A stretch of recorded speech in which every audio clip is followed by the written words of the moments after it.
So I'm joined here today by Inspired after their 3-1. Would you consider this an upset, or did you come in thinking you were going to beat them? I mean, honestly, I knew we're gonna beat them after we lost to them in regular season because they played pretty bad.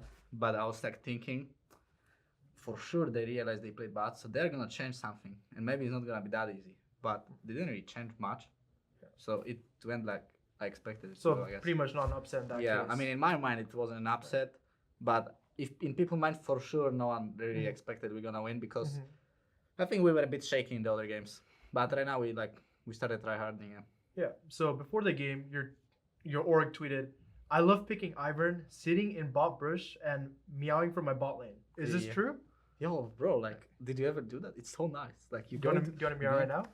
Meow. Okay, not too You just bad. go there, and then Master is like, "Ooh, I like that. Keep doing that," and that's basically your job. And then you also put brush and E and you do that. I mean, Moss is your AD carry. All you have to do is meow and press shield. Yeah. You don't have to do too much. Yeah, I mean, honestly, yeah. That's... So I think this was something I felt strongly about. Blabber Yeah. got first team over you. So did you feel any like anger? Did you feel like it was a mistake, or how did you react when you found out you were second team all pro?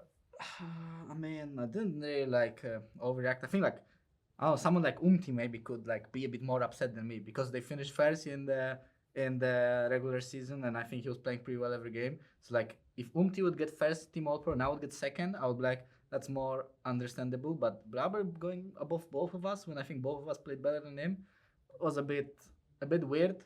I think his job was very easy in regular season. I think they had pretty good drafts and his laners were always winning, so he could do whatever he wanted to, and that's why he looked like pretty good.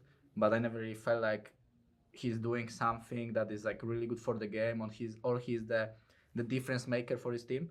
So I don't think he deserved that, but like I don't really care. Like honestly, like he was second in regular season, like fine. He ended up higher than me. So if he's first all pro and I'm not, like it's whatever.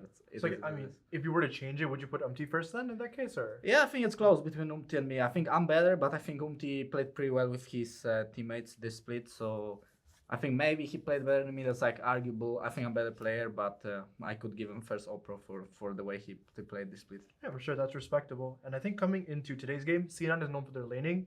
Thanatos is really good at laning specifically, and then Berserker is no joke as well. So when you guys came into this game, what was your focus for the series against C9? I mean, we thought that game one went kind of bad because we thought they might try to swap from the beginning because they played Cassante, and right now it's a meta that everyone is swapping and being funny in the game. So we thought that from the get-go, they just want to start swapping, but they didn't really do that, and then we kind of fall behind and lost game one. But then I was like, okay, maybe they just want to play lanes because they're good at laning, and they're just going to play to win lanes. But then their drafts were also like not really focused on that. Like they picked champions that are not really strong at lane. Like they kept playing Cassante top. They played some Misfortune, like some Zeri, so like some more scaling champs. So it felt like their plan was just to scale and kind of win the game by that, but they didn't manage to do that. So I'm not sure. It was kind of weird approach by them. Yeah, so specifically in game one, as you mentioned, the score was like 2-1 at one point, but you guys were 4K behind. So going forward, how do you guys plan on avoiding bleeding gold when it comes to like turrets and stuff? Oh, I mean, I think once we are behind, there's like nothing really you can do to stop bleeding gold. I think you just have to slow down the bleeding as much as possible. And I think we did a pretty decent job. I think up until the soul fight, we lost only one tier 2 tower. And that's like acceptable once you are behind. So yeah, if you get behind, especially playing Ivern comps, like it's not like you can do anything. Like if your carries are not strong enough to walk up and hit with the shield, then you can't do anything. So at that point, we were just hoping we get our items and then fight the soul.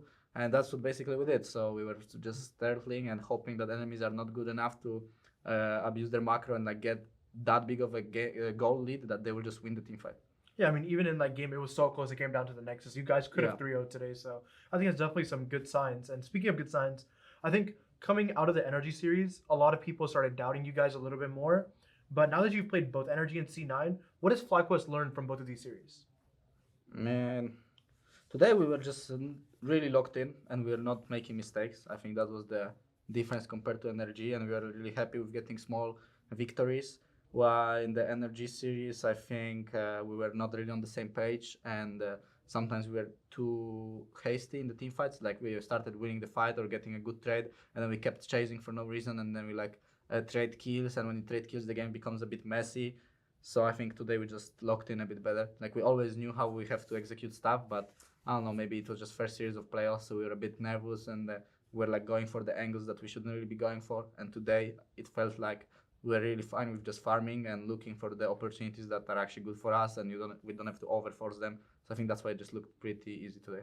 Yeah, and I think you guys played C9 in week 6, I think. Mm-hmm.